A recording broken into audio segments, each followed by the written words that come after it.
블랙 프라이데이를 중심으로 연말 최대 쇼핑 시즌이 공식 개막돼 온라인과 매장에서 쇼핑 열기를 보이고 있습니다. 미국미 소비자들이 더 많은 파격 할인을 찾아 더 많이 지출하고 있어 전미 소매연맹은 올 연말 대목의 소매 매출이 9,890억 달러로 지난해보다 3.5%는 늘어날 것으로 예상하고 있으며 일부에선 1조 달러까지 넘어설 것으로 기대하고 있습니다. 한면택 기자의 보도입니다. 갈수록 파격 할인 폭탄 세일이 크게 앞당겨 시작돼 분산되고 있으나 여전히 블랙 프라이데이에 전형적인 쇼핑 열기가 달아오르고 있습니다. 온라인 쇼핑으로 대거 이동하면서 절반 이상을 차지하고 있지만 블랙 프라이데이만큼은 전통 매장에 엄청난 인파들이 몰리고 있습니다. 블랙 프라이데이부터 블랙 위크엔드, 블랙 선데이, 사이버 먼데이로 이어지는 최대 쇼핑 시즌에 미국민들은 온라인 쇼핑으로 많이 이동했음에도 아직도 매장에도 많이 몰려 나오고 있습니다. NRF, 전미소매연맹은 블랙 프라이데이에 1억 3,170만 명, 토요일 6,440만 명, 일요일 3,760만 명, 사이버 먼데이 7,230만 명을 비롯해 무려 1억 8,340만 명이나 매장과 온라인 쇼핑에 나서고 있는 것으로 추산하고 있습니다. 미국민 쇼핑객들은 온라인과 오프라인으로 절반씩 나누어 있으나 공통으로 파격 할인을 더 많이 찾고 있으며 그럴 경우 기꺼이 더 많이 쓰고 있는 것으로 분석가들은 보고 있습니다. 소비자들은 아직도 높은 물가로 지출을 늘릴 수밖에 없기 때문에 파격 할인, 폭탄 세일을 더 많이 찾고 있는 것으로 토로하고 있습니다. 소매업계는 연말 대목에 고객들을 잡기 위해서는 파격 할인을 내걸어야 하지만 빠르면 10월부터 이미 시작했기 때문에 파격 할인 폭과 물량 조절에 부심하고 있다고 밝히고 있습니다. 딜로이트 측의 예측에 따르면 미국민 소비자들은 이번 연말 대목에 가구당 1,778달러를 쓸 계획이라고 밝혀 지난해보다 8% 더 지출할 것으로 나타났습니다. 선물비로 536달러, 다른 물건 사기로 507달러를 쓰는 데 비해 여행과 모임, 콘서트, 운동 등에 가장 많은 735달러를 쓸 것으로 파악됐습니다. 전미 소매연맹은 11월과 12월 두 달 동안의 올 연말 대목 소매 매출은 9,795억 달러에서 9,890억 달러가 될 것으로 추산하고 있습니다. 이는 전년보다 최소 2.5%, 많으면 3.5% 늘어나 양호할 것으로 기대하고 있습니다. 그 중에 온라인 매출은 2,951억 달러에서 2,979억 달러로 지난해보다 8 내지 9% 늘어날 것으로 추산되고 있습니다. 지난해 연말 대목에서는 총 매출이 4.7%, 온라인 매출은 10.7% 증가한 바 있어 올해에는 그보다 약간 둔화될 것으로 업계는 내다보고 있습니다. 최대 쇼핑 시즌인 연말 대목의 매출은 한 해 매출에서 30% 이상 차지하면서 업계에서는 적자에서 흑자로 돌아서는 시기이며 전체 미국 경제 한 해 성장률이 양호한 3% 성장을 달성할지도 판가름하게 됩니다. WKTV 뉴스 한면택입니다. 추수감사절 연휴를 맞아 8천만 명이나 여행길에 나서고 있지만 일부 지역에서는 악천후가 몰아닥치고 항공 관제사 부족 사태까지 겹쳐 이중 고행길을 겪고 있습니다. 중서부 북부 지역은 북극 한파와 폭설, 일부 동부 지역은 폭우와 한파, 남가주와 네바다는 폭우와 폭설 등 악천후에 시달리고 있어 연휴 여행길과 블랙 프라이데이 쇼핑에도 악영향을 미칠 것으로 우려되고 있습니다. 올해 추수감사절에는 8천만 명이나 대이동하는 신기록을 세우고 있으나 때맞춘 악천후로 일부 지역에선 발목이 잡히고 고행길이 되고 있습니다. 중서부 북부인 대평원과 온타리오 호수 등지에는 화시로 0도에서 13도까지 급락하는 북극 한파와 폭우 또는 폭설이 몰아치고 있습니다.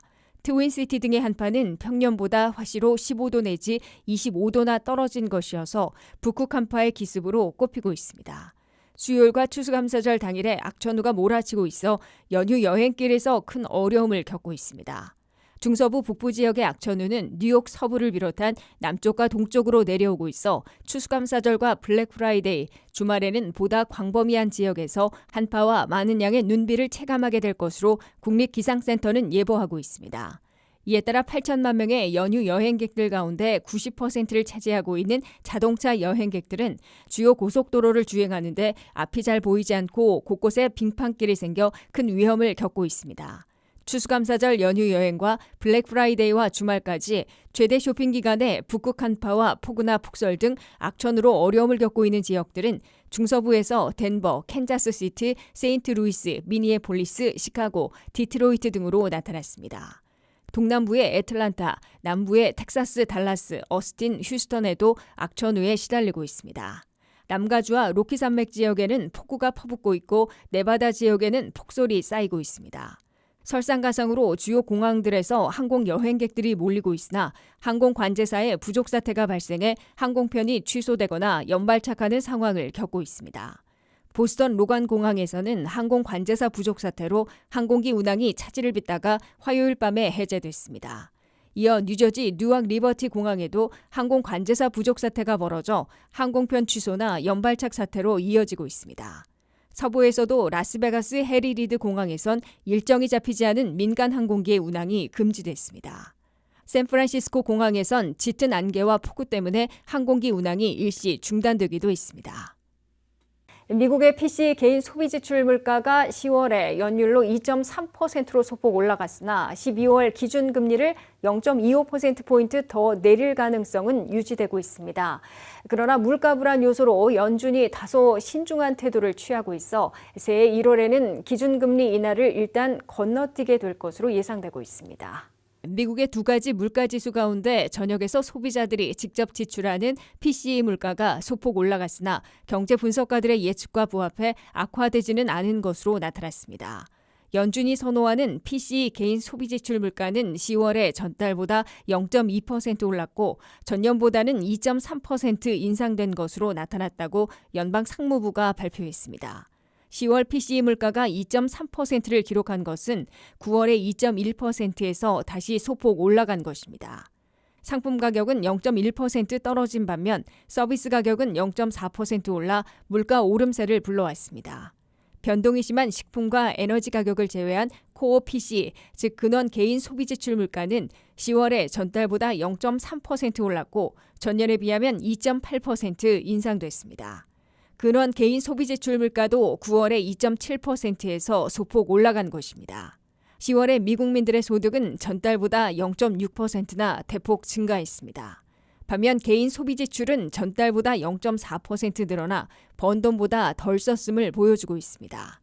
연준이 기준금리 정책을 결정할 때 참조하는 PCE와 코어 PCE가 소폭 올라갔으나 경제 분석가들의 예측과 거의 부합해 특이한 변화는 없을 것으로 보입니다. 이에 따라 12월 18일 열리는 올해 마지막 기준금리 정책회의에서도 기준금리를 0.25%포인트 소폭 내릴 가능성이 유지되고 있습니다. CME 그룹의 투자자들은 연준이 올해 마지막 회의인 12월 18일에도 기준금리를 0.25%포인트 내려 4.25 내지 4.5%로 추가 인하할 가능성이 70%나 되는 것으로 잡았습니다. 그럴 경우 연준은 2024년에만 기준금리를 9월 18일 한꺼번에 0.5% 내리는 빅컷을 단행하고 11월 7일과 12월 18일에는 0.25%포인트씩 두 번 0.5%포인트를 내리게 됩니다. 결국 2024년 한 해에는 기준금리를 모두 세 차례에 걸쳐 1%포인트나 낮추게 됩니다. 하지만 연준 내부에서는 기준금리 인하에 신중한 태도를 보여 2025년 새에 한 번씩 건너뛰고 기준금리를 동결과 인하를 반복하게 될 것으로 보입니다. 새해 첫 회의인 2025년 1월 29일에는 기준금리를 4.25 내지 4.5에서 유지시킬 동결 가능성이 61.4%로 가장 높은 것으로 나타났습니다. 이에 비해 내년 3월 19일 회의에선 동결 가능성이 41%로 인하 가능성 40%로 팽팽하게 갈리고 있습니다. 추수감사절을 맞아 에덴 시니어 케어에서는 어르신들을 위한 특별한 행사를 마련했습니다. 쓸쓸히 명절을 보낼 어르신들을 초대해 따뜻한 마음을 나누고 특별한 추억을 만들 수 있는 시간을 마련했다고 하는데요. 그 현장을 류령아 기자가 다녀왔습니다. 추수감사절을 기념하여 한 해의 결실에 감사하는 마음으로 한인들이 함께 모였습니다.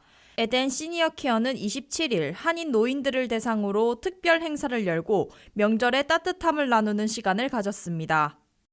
올해 저희 에덴 시니어 케어에서는요, Conquer 든복을 세우자라는 구호로 시작을 해서 오늘 또 추수감사절을 맞았습니다. 감사를 하면 할수록 더 풍성함을 느껴지는 그런 기적을 이렇게 바라면서 지금까지 왔는데요. 외국 생활에서 연세가 드시고 또 몸이 편찮으시면 이런 명절이 더 외로우시는데요. 다행히 저희 댄스 가족들은 함께 축제도 하고 음식도 하고 스태프들은 어르신들을 위해 흥겨운 노래와 춤을 선보이며 마치 한국에서 가족과 함께하는 명절 분위기를 연출했습니다. 어르신들은 스태프들의 공연을 따라 노래를 부르고 춤을 추며 행복한 시간을 만끽했습니다. 정말 좋은 곳에 제가 지금 왔다고 생각하고요. 정말 너무 좋아요. 그리고 우리 원장님이야 부원장님 모든 스태프진들이 넘버원 진짜 노인을 위해서 최선을 다해주고 있으니까 우리 솔직히 부족한 게 없어요. 분위기 좋고 또 노인들 참 좋으신 분들 많고요. 정말 이번 추수 감사절을 맞이해서 여기 에덴에 계신 많은 분들, 어머님, 아버님들이 다 함께 이렇게 즐겁게 활동하고 노는 거를 보니까 정말 즐겁고 저도 또한 굉장히 반갑고 기분이 좋습니다. 제가 여러 군데를 가봤지만은 여기같이 즐거운 곳은 없어요. 너무나 즐겁고 감사하고. 행사 중간 스태프들은 다리가 불편한 한인 어르신들을 위해 직접 나서서 안마기까지 이동을 도우며 세심한 배려를 보였습니다. 이날 행사에서는 지난 10년간 꾸준히 한인 시니어들을 위해 봉사해온 김상중 장로에게 감사패를 수여했습니다. 에덴 시니어 케어에서 지난 수년간 헌신과 정성으로 어르신들을 위해 봉사해 주신 섬김에 깊은 감사를 표합니다. 봉사 시작해가지고 지금 10년이 다 되겠는데 에덴 시니어에서 한 5천 명을 해드리고 있습니다. 에덴 시니어 케어는 당뇨, 고혈압 등 만성 질환을 가진 시니어들을 위한 맞춤형 식사를 제공하며 1:1 맞춤 서비스를 통해 어르신들의 건강과 편의를 지원하고 있습니다. 이는 고국을 떠난 지 오래됐음에도 여전히 한국의 전통과 식문화를 간직하고 있는 한인 시니어들의 정서와 필요를 세심하게 반영한 접근 방식입니다. 에덴 시니어 케어에서 열린 한인 시니어들의 외로운 명절을 따뜻하게 채워준 이번 행사는 한국의 문화와 정서를 가득 담아 더욱 특별한 의미를 남겼습니다. WKTV 뉴스 류령아입니다. 워싱턴 통합 노인연합회에서도 추수감사절을 맞아 독거노인들을 위한 쌀 나눔 행사를 열었습니다. 생활이 어려운 독거노인, 거동이 불편하신 어르신들과 우울증 등 질병을 앓고 있는 시니어들에게 훈훈한 정을 담은 쌀을 전달했다고 하는데요. 김미연 기자가 취재했습니다. 추수감사절을 맞아 독거노인에게 쌀을 후원하는 사랑의 쌀 나눔 행사가 열렸습니다. 27일 12시 H마트 버크점에서 열린 이 행사는 독거노인과 거동 불편 노인, 우울증 및 치매를 앓고 있는 노인을 대상으로 워싱턴 통합 노인연합회에서 15파운드 쌀 150포대를 후원했습니다. 워싱턴 통합 노인연합회는 독립과 민주화를 이룩한 이민 1세들이 고령이 됐고 이들이 동포사회에서 한인들의 권익을 신장한 선구자들이라며 후원을 독려했습니다. 예, 안녕하세요. 오늘 통합노인연합에서 추수감사절에 독거노인을 위한 쌀 전달 행사를 H마트에서 하게 됐습니다. 그동안에 후원해 주신 분 대단히 감사합니다. 동포사회 이민 1세들이 벌써 90세, 100세가 돼가지고 앞으로도 100세, 90세 되는 이민 1세들의 독거노인들이나 또는 어르신들 위해서라도 많이 협조해 주시면 감사하겠습니다. 감사합니다. 혼자 거주하는 옥란 씨는 워싱턴 통합 노인연합회가 아니었다면 도움을 받지 못했을 것이라며 감사함을 표했습니다. 이렇게 불러주시고 저희들한테 이런 은혜를 베풀어 주니까 저희들 감사할 따름이에요. 1년에 한 번이고 두 번이고 도움 받고 우대창 회장님 아니면은 누가 주는 사람 없어요. 한편 나머지 쌀들은 애난데일 에버그린, 타우슨 아파트, 알링턴 라구드, 엘렌 아파트 등 노인 아파트에서 생활하는 독거노인들에게 전달될 예정입니다. WKTV 뉴스 김미현입니다. 이 트럼프 차기 대통령이 경제 현안에선 물가 잡기에 총력전을 펼칠 채비를 하고 있으나 관세 부과 시 물가 인상을 불러올 것이란 경고도 나오고 있습니다. 트럼프 차기 대통령이 모든 미국 수입품의 10에서 20%, 중국산의 60%의 관세를 부과하면 한 해 미국민 가정에선 식품 200달러, 다른 상품 550달러 등 최소 750달러를 더 지출하게 돼 물가가 연간 1% 올라 금리 인하가 어려워지게 될 거라는 겁니다. 한면택 기자의 보도입니다. 도널드 트럼프 차기 대통령은 2025년 1월 20일 47대 대통령으로 취임하면 경제 공약에서는 상충된 결과를 불러올 수 있어 중대 시험을 치르게 될 것으로 보입니다. 트럼프 차기 대통령은 취임하자마자 인플레이션부터 없앨 것이며 휘발유와 전기 등 에너지 가격은 1년 내지 1년 반 안에 반값으로 내리겠다고 공약해놓고 있습니다. Are you better off now than you were 4 years ago? I will end inflation. We intend to slash prices by half within 12 months at a maximum 18 months. 트럼프 차기 대통령은 취임 첫날 대통령 행정명령을 통해 각 정부 부처들의 물가 잡기를 명령하고 100일 안에 결과를 보고토록 요구할 것으로 알려지고 있습니다. 로이터 통신의 설문조사 결과 미국민들은 트럼프 차기 대통령이 취임 100일 동안 물가 잡기에 초점을 맞춰야 한다는 여론이 35%로 가장 높았고 이민은 30%, 일자리와 경제 전반은 27%의 순으로 나타났습니다. 그러나 트럼프 차기 대통령의 인플레이션 끝내기, 물가 잡기 공약은 관세 부과 공약과 상충되는 결과를 가져올 것으로 경고되고 있어 중대한 시험대에 오르게 됩니다. Tariff.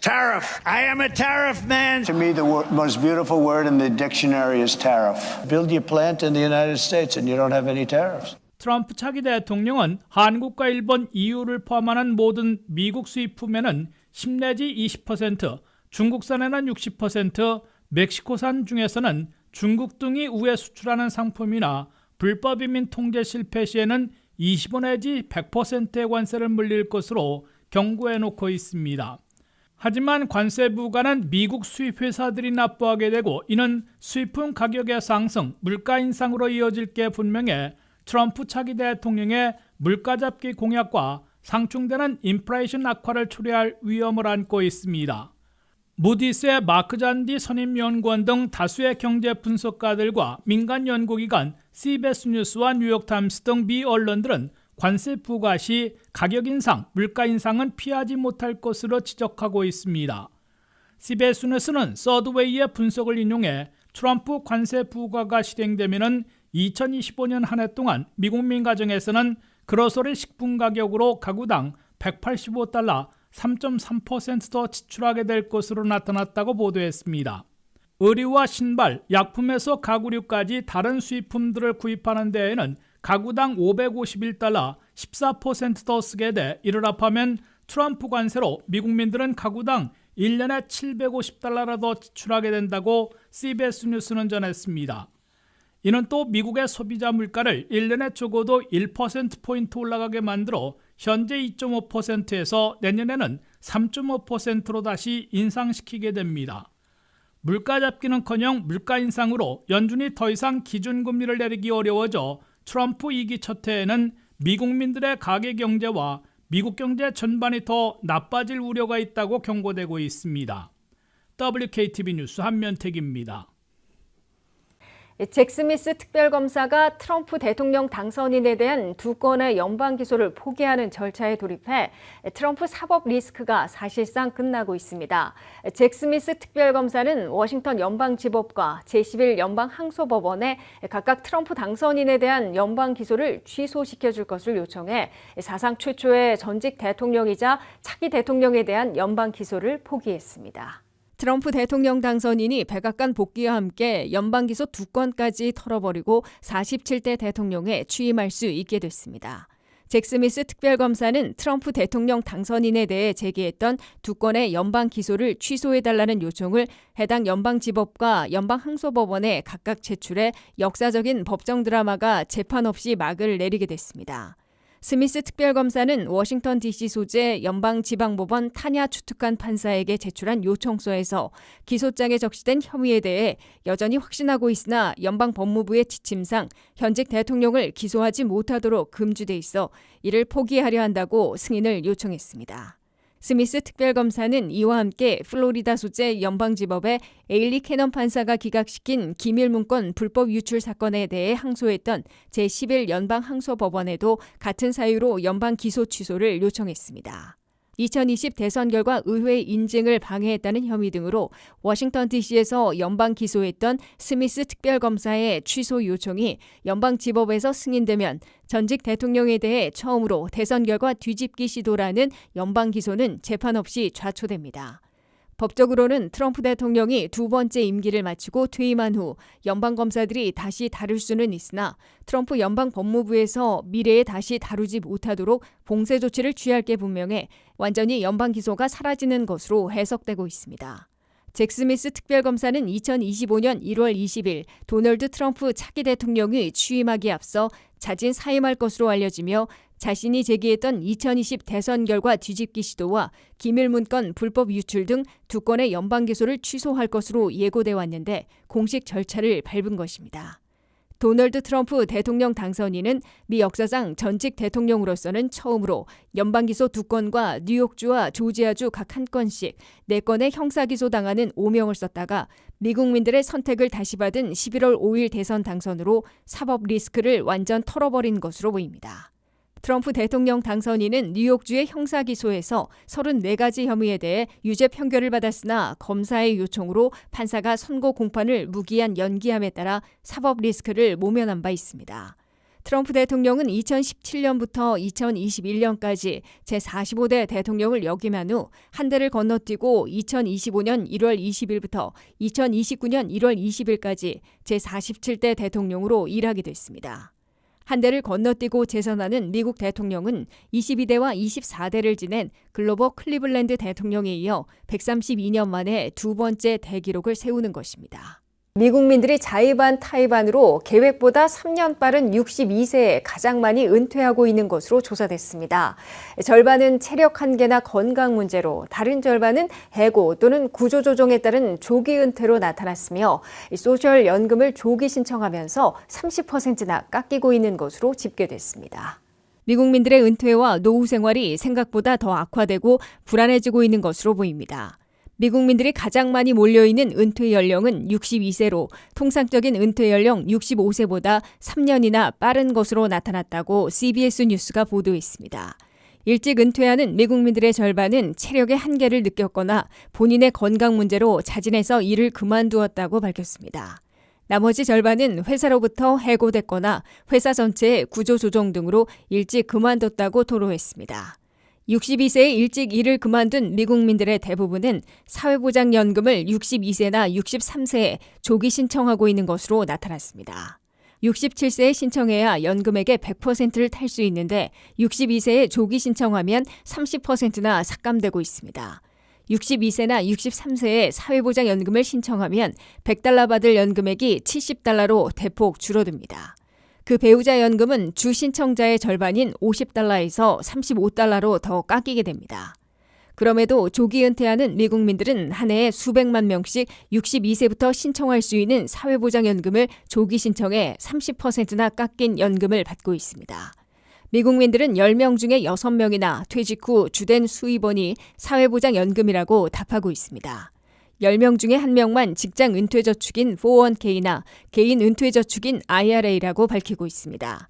계획보다 3년이나 빠른 62세에 은퇴하는 조기 퇴직자들 가운데 특수분야 능력자들이나 기술자, 건강에 문제가 없을 경우 일찍이 남은 수십 년의 인생 이모작을 준비할 여유가 있어 유리한 점도 있는 것으로 보입니다. 고령층에서는 늦으면 늦을수록 일자리 찾기가 어렵기 때문입니다.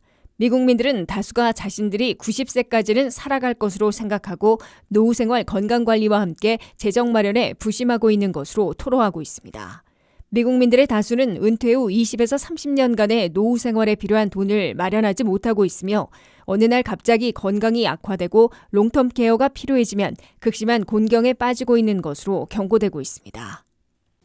바이든 행정부가 위고비와 오젬픽 등 고가의 비만 치료제를 메디케어와 메디케이드로 보장하는 규정을 제안했습니다. 이번 규정이 통과되면 비만을 질병으로 간주해 약물 치료로 인정하게 되는 건데요. 비만 치료제 시장은 최근 몇 년 동안 크게 확대되면서 많은 이들의 관심을 끌고 있습니다. 류령화 기자가 보도합니다. 비만으로 고통받는 수백만 명의 미국인들에게 새로운 희망이 생겼습니다. 바이든 행정부가 제안한 정책에 따라 웨고비나 오젬픽과 같은 인기 있는 체중 감량 약물을 메디케어와 메디케이드에서 보장받을 수 있게 된 것입니다. 이 정책을 통해 체중 감량을 돕는 주간주사제를 많은 이들에게 제공할 수 있게 됐으며 비만으로 인한 만성질환 치료 비용을 줄일 수 있을 것으로 기대됩니다. 자비에르 베세라 미국 보건복지부 장관은 이번 제안을 비만으로 고통받는 모든 사람들에게 좋은 날이라며 약물을 구매할 여력이 없던 사람들에게 새로운 기회를 제공한다고 밝혔습니다. 백악관 역시 성명을 통해 이번 조치로 미국인과 의사들이 비용 걱정 없이 더 건강한 삶의 길을 선택할 수 있게 될 것이라며 긍정적인 전망을 내놓았습니다. 현재 메디케어는 체중 감량 제품을 보장하지 않는 법률 때문에 약물 지원이 금지된 상태입니다. 그러나 이번 규정이 통과되면 비만을 질병으로 간주해 약물 치료를 인정하게 됩니다. 이는 특히 신체 질량 지수 BMI 30 이상으로 정의되는 비만 환자들에게 적용될 예정입니다. 현재 메디케어 가입자 약 350만 명과 메디케이드 가입자 약 400만 명이 추가적으로 약물 지원을 받을 수 있을 것으로 추정되지만 연구에 따르면 그 수는 훨씬 더 많을 수 있습니다. 이 약물들은 단순히 체중 감량뿐 아니라 2형 당뇨병 예방과 심혈관 질환 위험 20% 감소에도 기여할 수 있는 것으로 알려졌습니다. 비만 치료제 시장은 최근 몇 년 동안 크게 확대됐으며 미국 식품의약국은 웨고비와 젯바운드와 같은 새로운 종류의 주간주사제를 비만 치료에 승인했습니다. 사람들은 약물을 복용하면 체중의 15%에서 25%까지 감량할 수 있는데 이 약물은 사람들이 먹을 때 장과 뇌 사이에 포만감을 전달하여 식욕을 조절하는 호르몬을 모방합니다. WKTV 뉴스 류령아입니다.